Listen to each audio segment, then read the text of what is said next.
Hi, welcome back to Dad Guild's next cooking class session with Ariel from Gather Around.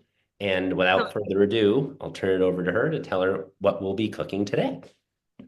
All right. Hello, dads. And no matter where you're coming to this video from, Patrick and I are doing this on our lunch break on a Friday afternoon with the goal of putting together a family-friendly meal that we can store in the fridge or have ready for Friday night dinner. We're getting it done on Friday afternoon. Because we know that dads like you guys are so busy, and it can be even crazier and more hectic once your kids are home from school or preschool, or you're just sort of trying to finish up work for the week and trying to get dinner on the table. So we're doing this on Friday afternoon so that it can be a possibility for you to put something together during your lunch break and have it ready for family time. So my name is Ariel Voorhies. I'm a personal chef that's based in Burlington, Vermont, and I own the personal chef company called Gather Round Chef Service. And most of what I do is I cook custom meals for the fridges and freezers of busy families. Does that sound familiar to anybody? I don't know. So I come to people's homes. I cook a completely custom menu based on various food restrictions and also preferences. And I cook with the season, and I um, just make dinner appear so that my clients can have a really relaxed and connected family dinner each night. So I also have a background in classroom teaching. So I really love teaching people how to cook, and that's what we're going to be doing today. So, Dad Guild and I are partnering on this series of cooking lessons. Last time we did a really fast, like 30 minutes or less, kind of crispy gnocchi with sausage and peas. And today we're doing green chicken enchiladas. Patrick was here with me last time when we did the sausage and peas gnocchi. How did that go? How did your family receive it, Patrick? As usual, my son, who's an omnivore, loved it, Yeah. and my daughter, who is a bit more picky, ate the gnocchi but not the sausage. So Okay. half victory. Yeah, half win. Absolutely. Yes. And what about the parents? How did you and your Oh, partner I like ate it? it. I ate it for lunch and dinner for a while. A little gnocchi Yeah. goes a long way. Yes, absolutely. Yeah. So for people who work with me, most of them are really into leftovers. So we like to use leftovers to our advantage here.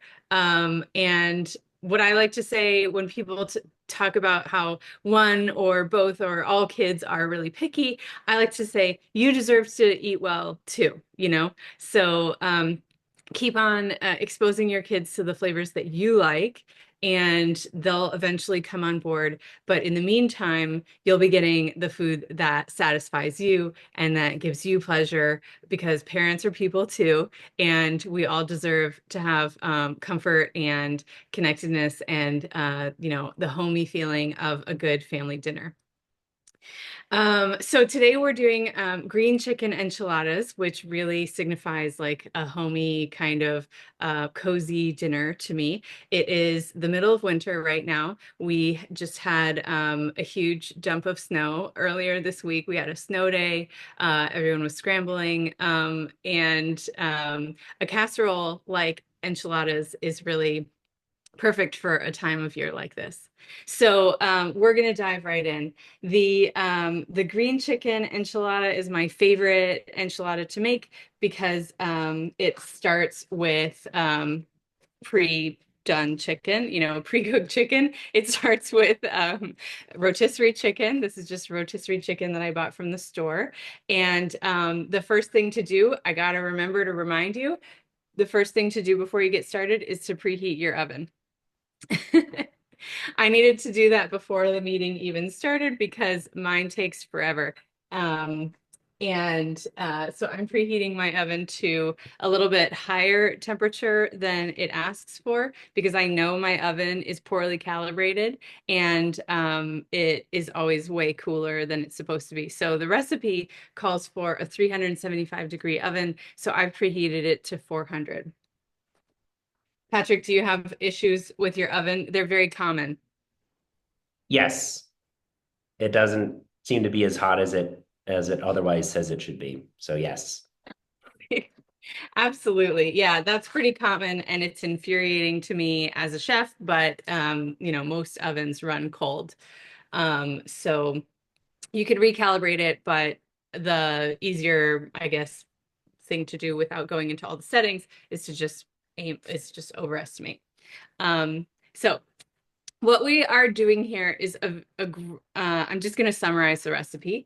We are going to chop up the pre-cooked rotisserie chicken. We're going to put that in a bowl together with some sauteed onion, some sauteed garlic, some green chilies that come from a can, and some oregano and cumin, just a couple of spices plus salt and pepper. We're going to combine that with a little bit of the green enchilada sauce and a little bit of the cheese. And that is going to be our filling. Then what we'll do is roll the enchiladas, and I'll show you how to do that. If you haven't done that before, or you're never really sure whether you're doing it right, I'll show you. And then you drizzle over the pan, the whole casserole pan of rolled enchiladas. You drizzle more enchilada sauce, plus you sprinkle more cheese on top, and then you let it bake. So this is one of these meals that you can spend, maybe 20-30 minutes getting it ready for the oven, and then you can bake it while life is happening at home. And you can do it while you're reading a book with your kids, while you're playing outside. Just remember to set a timer. And this is one of these meals that you can sort of come back to when the oven is done and the oven has done its work, and then you've got a delicious meal.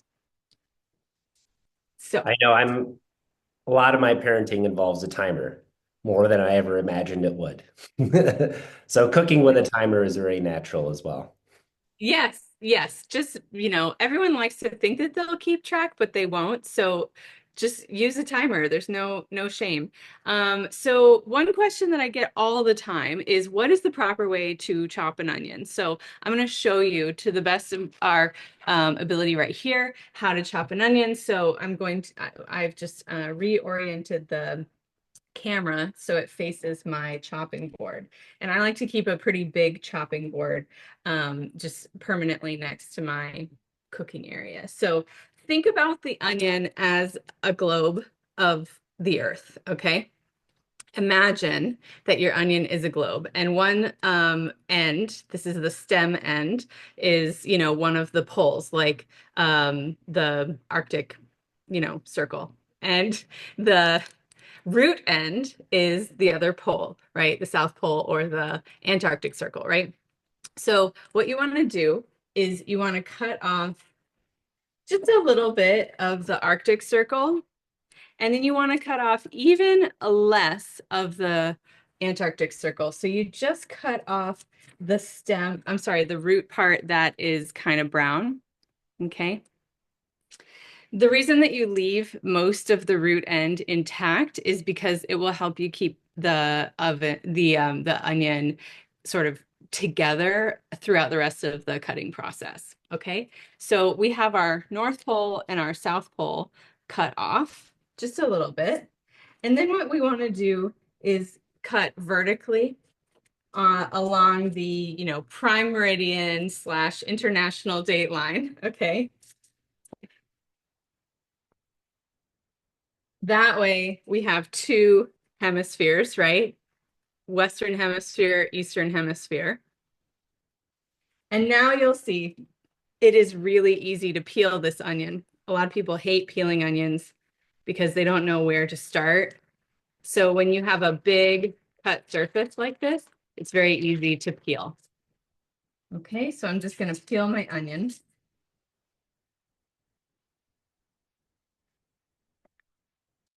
And then I'm going to lay the cut side on the surface of my cutting board. We lay the cut side down because when you're thinking about knife safety, you always want to stabilize the thing that you're cutting on the most stable surface ever, the most stable surface that you have available to you. So what I'm doing here is I'm now able to have a really stable hemisphere of an onion, okay? Then I'm going to keep this analogy going of the globe, okay? Then you want to keep the root end, free from cuts. Don't cut all the way through to the root end, but what you're doing is you're cutting lines of longitude. Okay, so there in cooking, it's called radial cuts. You're cutting the radius of the onion. Okay, so I'm gonna do it and then I'll show you close to the screen.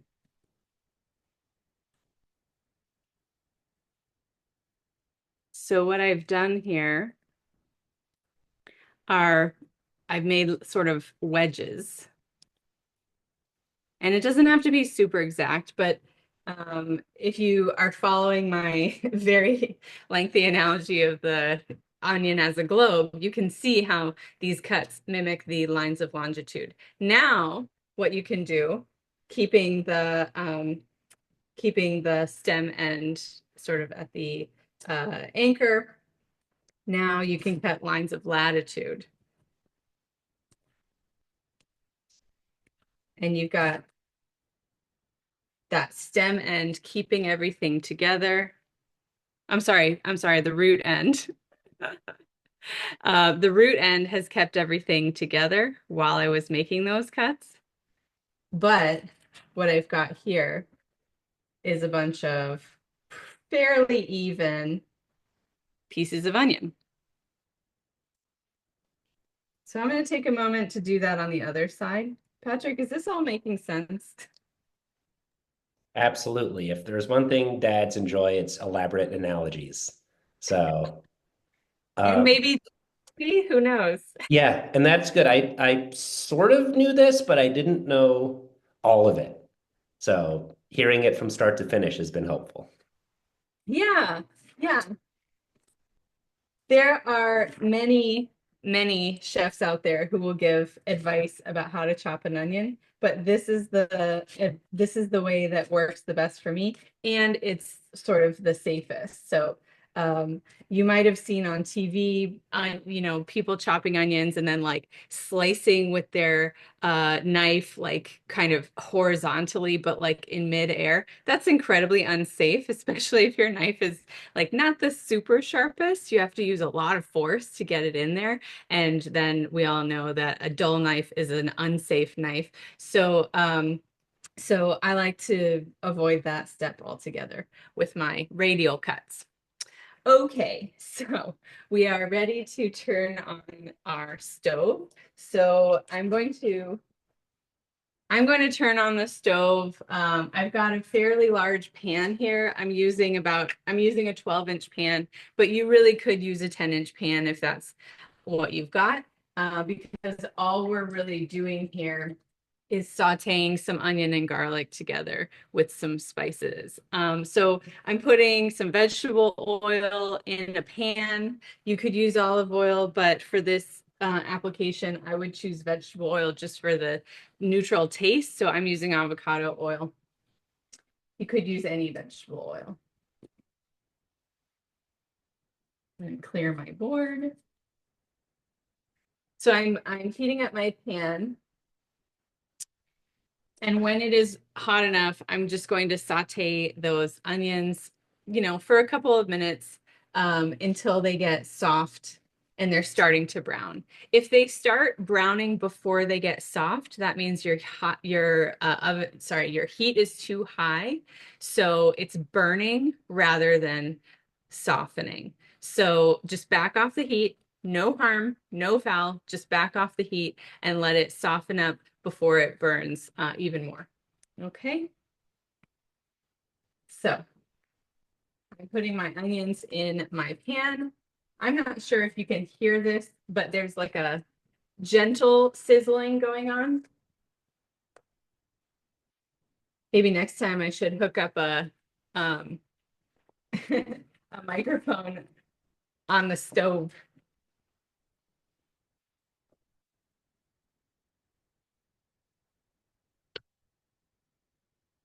So on a scale of 1 to 10, what heat? Would it be like 7 then, if it was Yeah, a 1 to 10 scale? I'm at about a 7, 8. Yeah.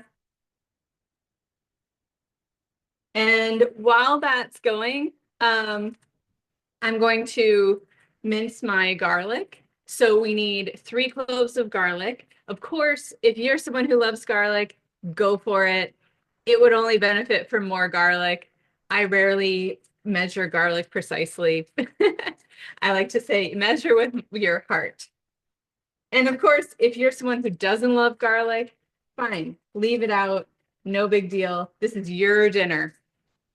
So the easiest way to peel garlic is to take the broad side of my knife and kind of whack it gently against the clove of garlic. And then you'll see that it's really easy to peel because the whacking has kind of dislodged the papery outside from the garlic inside. Okay. So if you're worried about whacking, here's what you can do. Just gently press like that. And it has the same exact effect. So if you're getting your kids involved in the cooking process, you might ask them to press instead of whack because it's a little bit more easier to control that motion. All right. I was just gonna say my kids like any kind of cooking step that where they can whack or smash something. So You know, and if your kid is not yet ready to handle a knife, you can whack the garlic with anything, the bottom of a cup, um, a little ramekin or something, right? Any sort of broad surface can be used to peel the garlic. So what I'm doing here is I'm noticing that the onion is getting soft. It's still gently sizzling. And I'm noticing that it's starting to get a little bit brown, but not quite. We still have time to chop our garlic. So what I'm doing now that my garlic is peeled, is I'm just going to do a 2-phase chopping, right? Phase 1 is holding the garlic gently and basically just slicing, right? Slicing the whole pile of garlic. And because it's a pile of garlic and it's kind of oddly shaped and garlic moves around, the garlic is not going to be exactly evenly, sliced, but that's okay. But phase 2 will cover that. And phase 2 is something that I like to do called rock chopping. So the motion that I'm going to use is right here. So I'm holding my knife with my dominant hand, and with my non-dominant hand, I'm like putting my fingertips on the spine of the knife. Keep your thumb out of the way too. And I'm basically rocking the knife back and forth, the whole pile.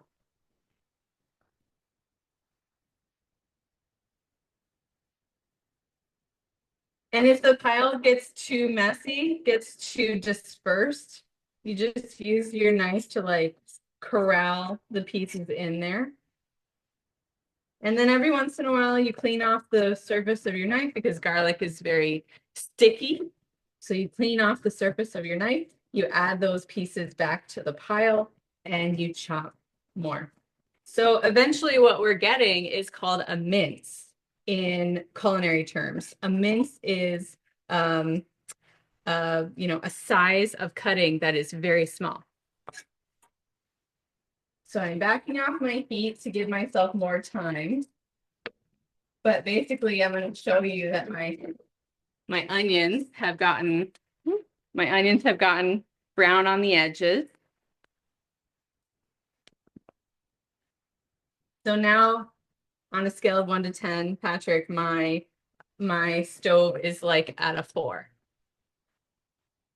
because I'm just waiting for myself to be ready to add the garlic. So when you're ready to add the garlic, go for that. And you really don't need to saute your garlic all that long because garlic can burn fairly easily. So I'm going to add the garlic to the pan, toss it about to make sure that it gets all that so that it touches the oil. And then I'm going to prepare my next things to add. So the oregano and the cumin are the spices that we're adding. We're going to add half a teaspoon of cumin. Once again, if you love cumin, go for it. I do. So I'm adding a little bit more than half a teaspoon. And then you're adding a teaspoon of oregano.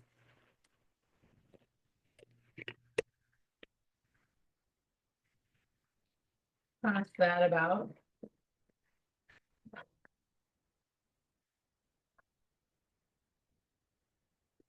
And then we can cut the heat.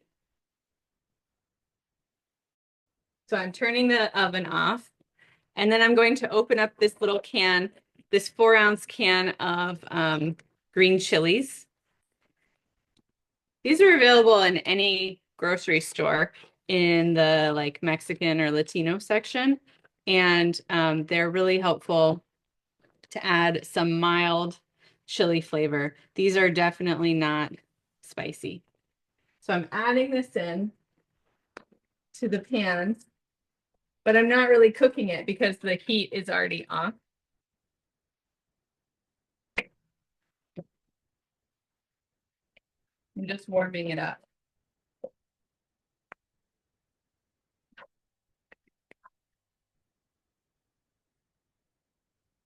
How are you doing so far, Patrick? Doing well. Okay. I'm excited for the chicken part. If there are other sort of tips and tricks for effectively deboning a chicken and stuff, I always feel like too much ends up left on the bird. Yes, absolutely. We'll get there very shortly. All right, so here's what my mixture looks like. It is kind of a mishmash of onion, garlic, the two herbs and spices that we used, and the green chili. So in order to let this cool so that we can handle the enchiladas, I'm going to put it in my glass bowl. Doesn't have to be a glass bowl.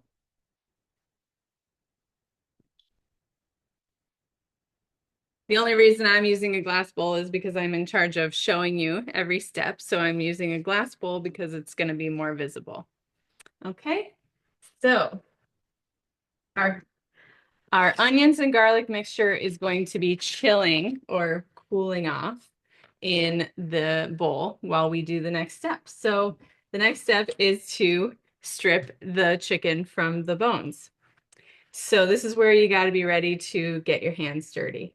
So I have a rotisserie chicken from the grocery store here, and they usually fall apart very easily. You know, these chickens have lots of different parts that you can just kind of like rip off.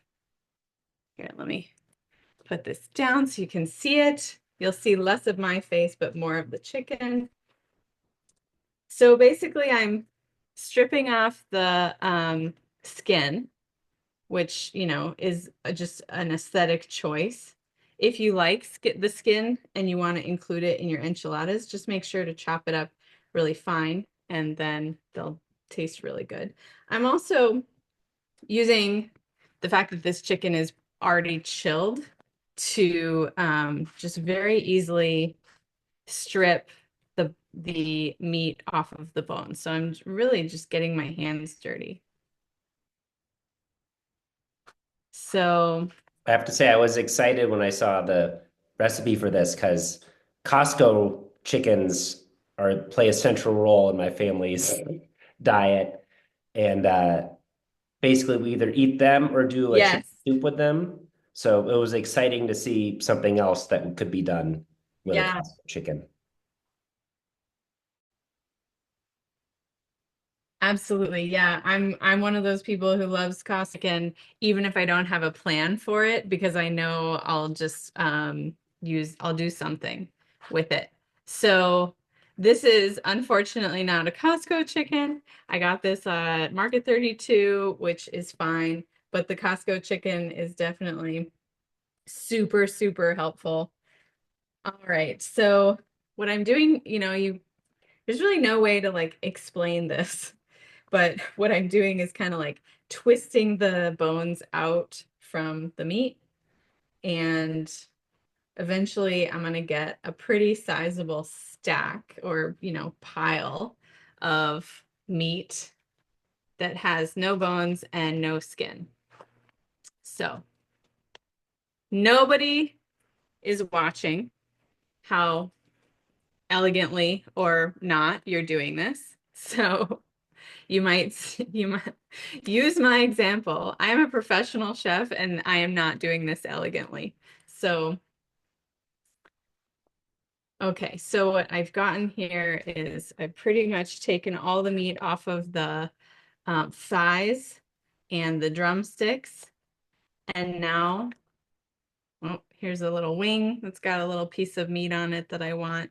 And now what I'm going to do is get to the breast. So I've got both sides of the breast, and I'm going to just sort of wrench that off of the skeleton.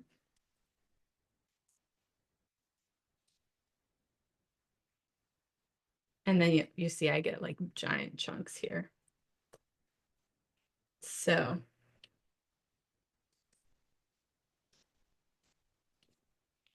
if you have kids who love getting their hands dirty and they have washed their hands first, they might enjoy doing this with you. If you're not willing to trust them with that, I'm okay with it. I'm okay with it. You might just say, no, I'm going to handle this, and then you can come help me with another step. I But see. I think one of the reasons why I left more on the chicken than I always wanted to is I did more stuff with a knife. I didn't just really use my hands as yeah, central. pretty much nothing with the knife until I get all the bones out of the way. Yeah, so I'm just going through and checking with my fingers to make sure that there's no more bones. Okay, I'm going to take this away and wash my hands for a quick second, and then come back and chop.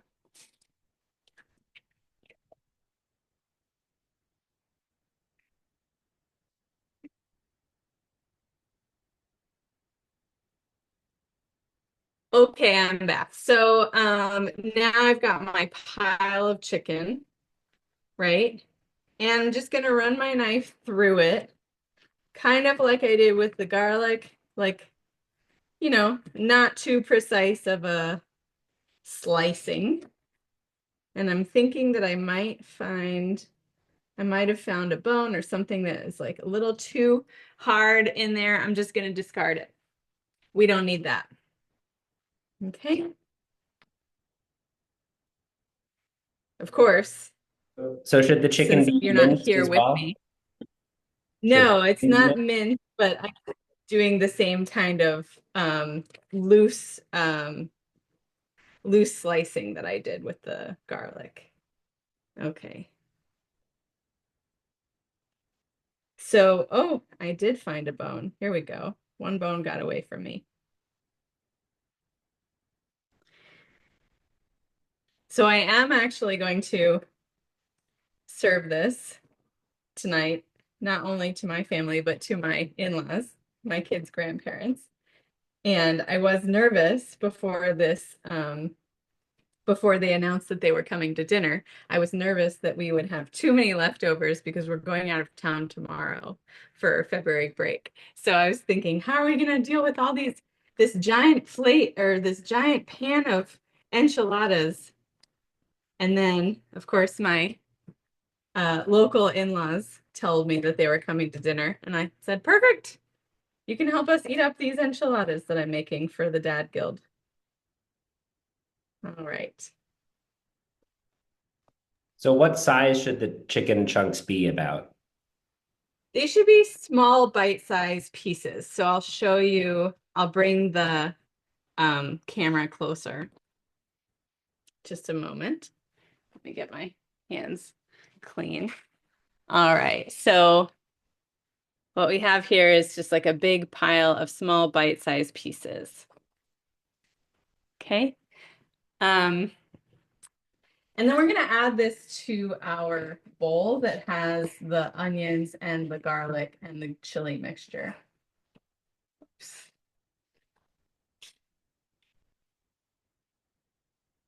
Okay. Some little pieces fell out. That's all right. And then the last thing that we're going to add, oh no, two last things are the cheese and the a little bit of cilantro. So I've got a rinsed head of cilantro or a bunch of cilantro here. You're going to use, most of it, particularly if your family likes cilantro. If your family doesn't like cilantro, this recipe is perfectly fine without it. But if your family likes cilantro, I think it adds a good dimension. So again, I'm doing that rock chopping method to just chop up the cilantro really. It doesn't have to be super fine, but it should be like smaller than, like a whole leaf. My partner is one of the people who hates cilantro, so our recipe is without it. So yeah, absolutely. Leave it out. They'll be appreciative that you did not assail them with cilantro. All right. So I've got cilantro here in the bowl. Just gonna move this away.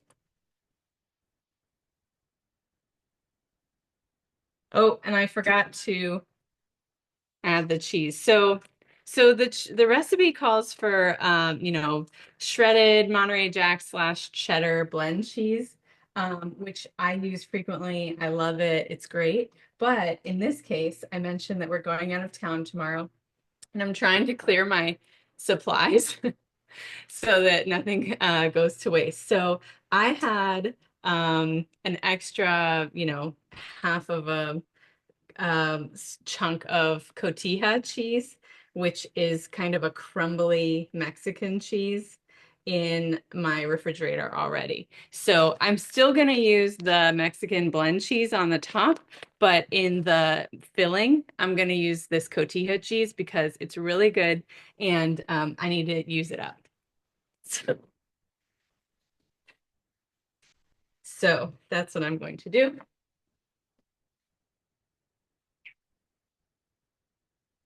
Just had to wash my knife off for a moment. Oops. So this recipe is very adaptable.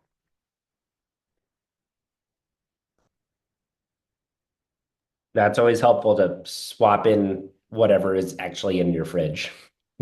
Yes, absolutely. And just in case you were wondering or needing permission uh, about whether this particular swap is a good idea, I will refer you to the package of the cotija cheese that says great in enchiladas. And I'm saying, awesome, glad you agree with me. Okay, real quick, I'm going to wash my hands one more time, and then we'll be ready to start the rolling process.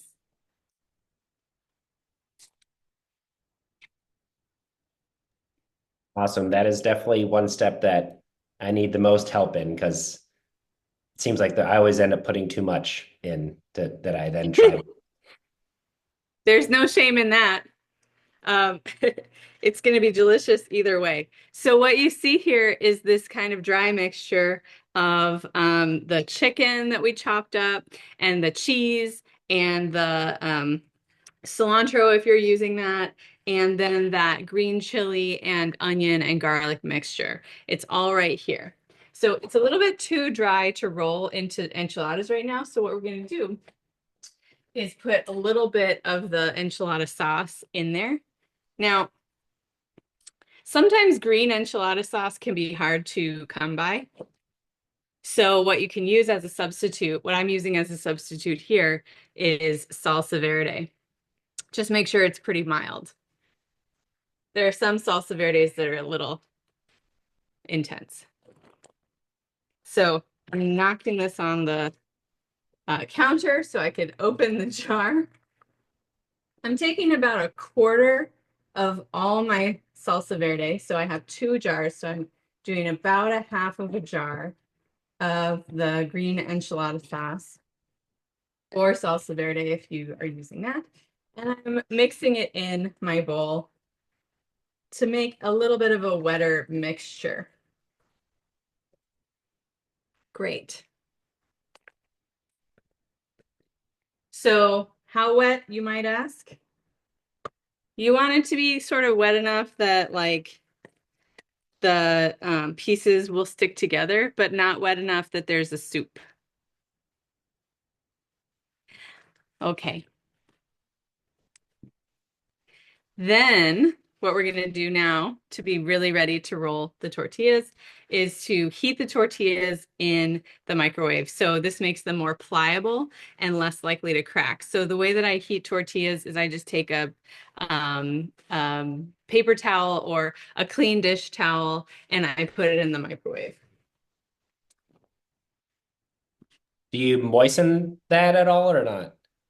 Nope. No, there's enough moisture that's coming.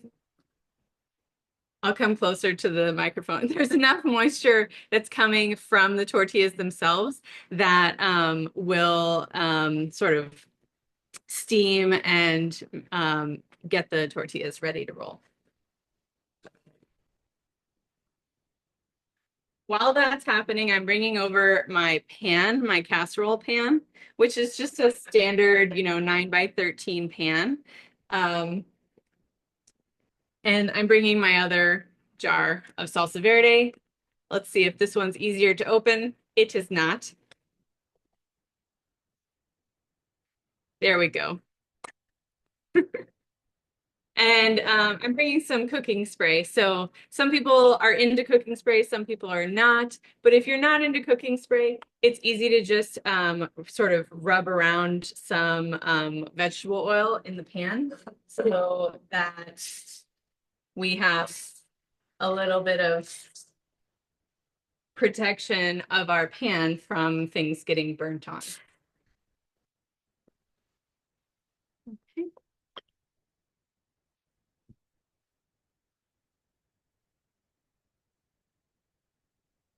Okay.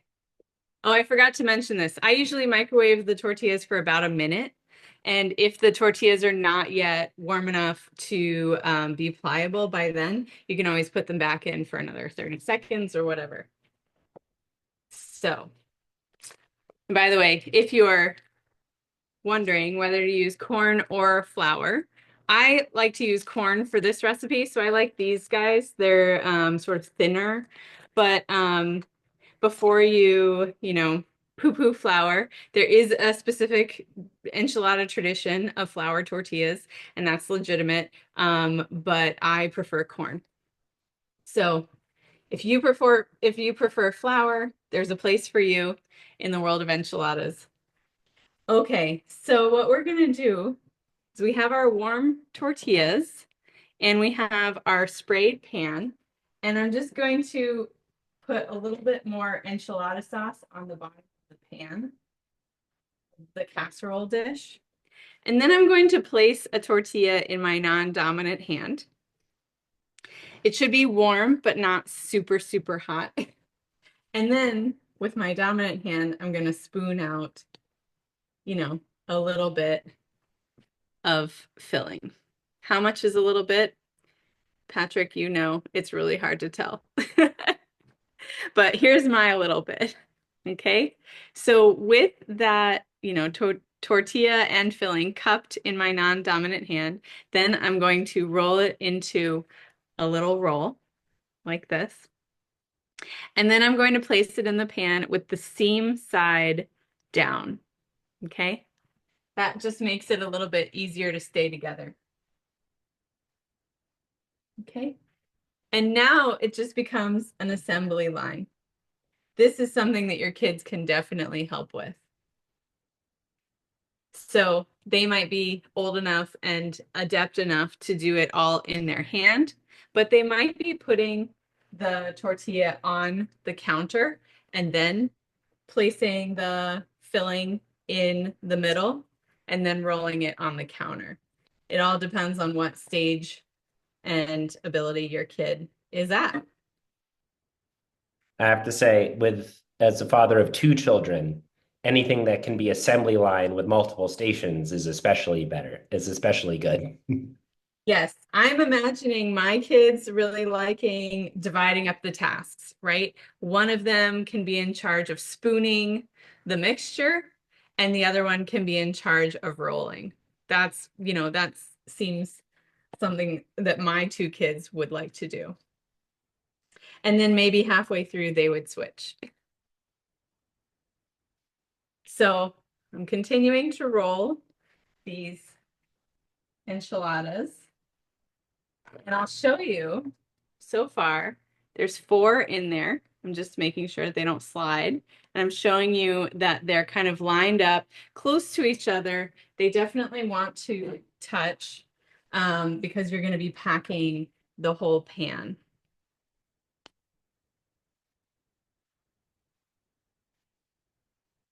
And you can see the enchilada sauce that's already on the bottom of the pan.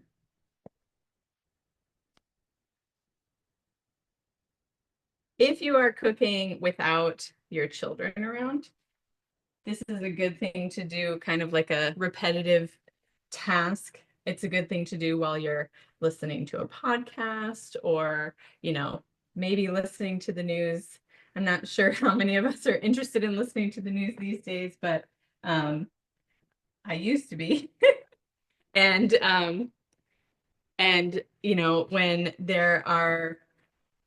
when there's a place in the recipe that I could just kind of like think about something else, zone out, and do a repetitive task with my hands, that's usually what I would do.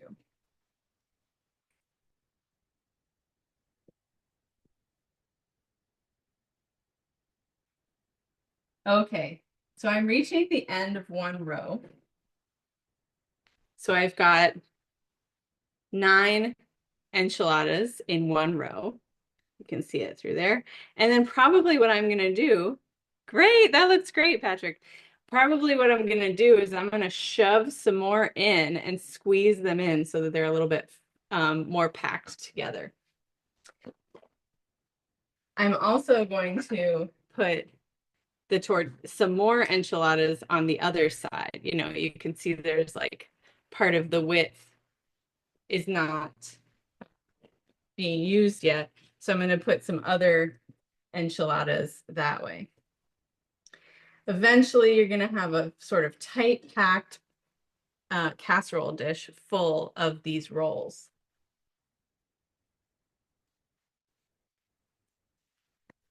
And you're going to How use many up all, enchiladas per serving per person do you kind of say, do the math for?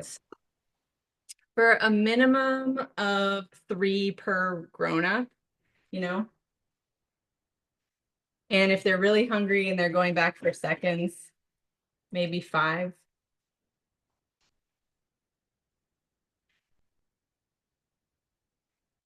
What do you think? I was thinking 4 for how I feel Yeah. right now. I was looking at them. I think I can easily do 4. Yeah. Yeah. When I serve these to my kids, I'll usually serve 2 at a time. Now, of course, my kids are almost 7 and almost 11. So they're eating, when they like something and when they're hungry, they're going to eat like almost a grown-up portion. So I'll start them with 2 and then they might do seconds. Okay. So I'm almost done rolling, really kind of shoving it in there.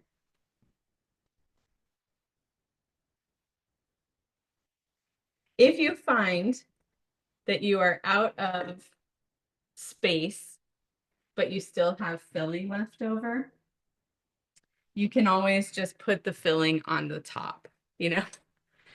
Um, also another alternative is you're out of tortillas, but you still have filling. So you can just put the filling on the top. I think that's what I'm going to be doing here. So I'm going to show you where I am. I've got what? 11 on this row, and then I've got, 6 on the other row. It's not all evenly down the middle, but that's okay.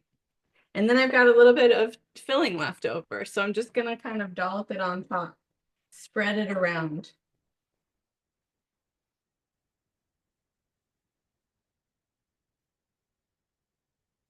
Okay. Make sure to get the good filling off of your spoon. Don't let that go to waste. Awesome. And then, so I'll show you, I just sort of put the extra filling on top. It is not going to look bad because we're going to put the rest of our enchilada sauce over the top.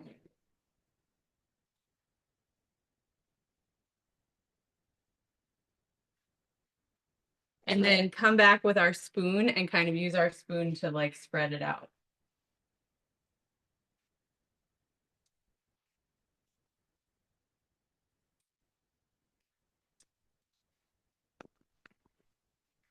I want to say a quick word about the edges of the enchiladas. Some people feel very strongly that they want crispy edges. And so I like to keep the edges of the tortilla rolls just a little bit less covered by the sauce. And that way they get nice and crackly and crisp in the oven. Okay, and then the last step, we're almost there, folks. The last step is to sprinkle the melty cheese on top.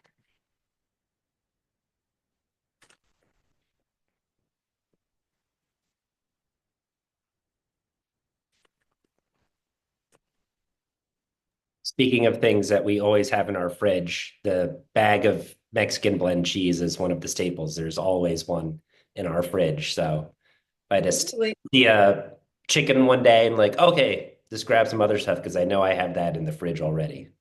Yes. Okay, so here's what I got, folks. I've used that entire bag, 8 ounces of Mexican blend cheese on the top. Now, if your family is dairy-free, that's cool too. You probably have a brand of dairy-free cheese that you like. That's fine. Or, you want to skip it altogether, that's fine too. But for people who love cheese, like my family, the cheese is the point. The toasted cheese on top. So I'm going to clear this away, answer any questions that you have, and then we're going to put it in the oven. And we don't have time to sit around and wait for the oven to do its work. We got kids to raise. We have partners to catch up with at the end of our day. Maybe we have friends or family over and we're hanging out with them. We're just going to set a timer and come back. And Patrick and I are going to show you a picture of what it looks like to have a finished product of a pan of Yeah. enchiladas. In fact, we'll, through the wonders of editing, in this thumbnail that you see right here is what the finished product looks like. Look at what we did. Are there any questions that you have about what we have done before we're ready to put the enchiladas into the oven? No, no, it just this one seems pretty easy and one that is feasible on a weeknight. Yes. absolutely. So we're putting it into that 375-degree oven, which of course my oven I have set to 400 because it's so terrible. We're going to put it in there for 30 to 40 minutes, set that timer.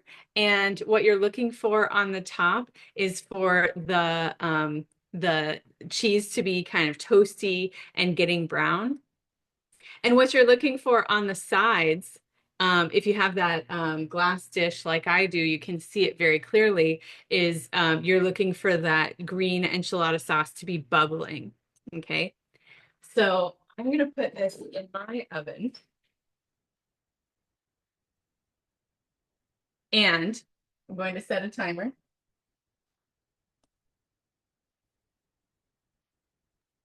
And we'll come back with photos of the finished product. Yep, exactly. Awesome. Well, thank you, Ariel. Thanks Yeah. again for a meal where people, maybe have some of these ingredients in their fridge default already. Just need to get one or two other things. Something else to do with the Costco chicken that is ubiquitous. Yes, absolutely. The Costco chicken, the onion, the garlic are things that you probably already have on hand. The cheese, a lot of families already have cheese on hand like this. And so really the only special ingredients that you might get are cilantro or tortillas or the enchilada sauce. And if you're a family who cooks a lot of Mexican flavor things, you might already have that stuff on hand too. So it's a really, kind of pantry friendly, weeknight friendly meal. Cool. Awesome. Thanks, Ariel. Thanks. And thanks to the Dad Guild. And next time we'll be making a theme that is now called Dads Decide. So we'll figure out what our topic is going to be for next month, and we'll come back on social media and update you.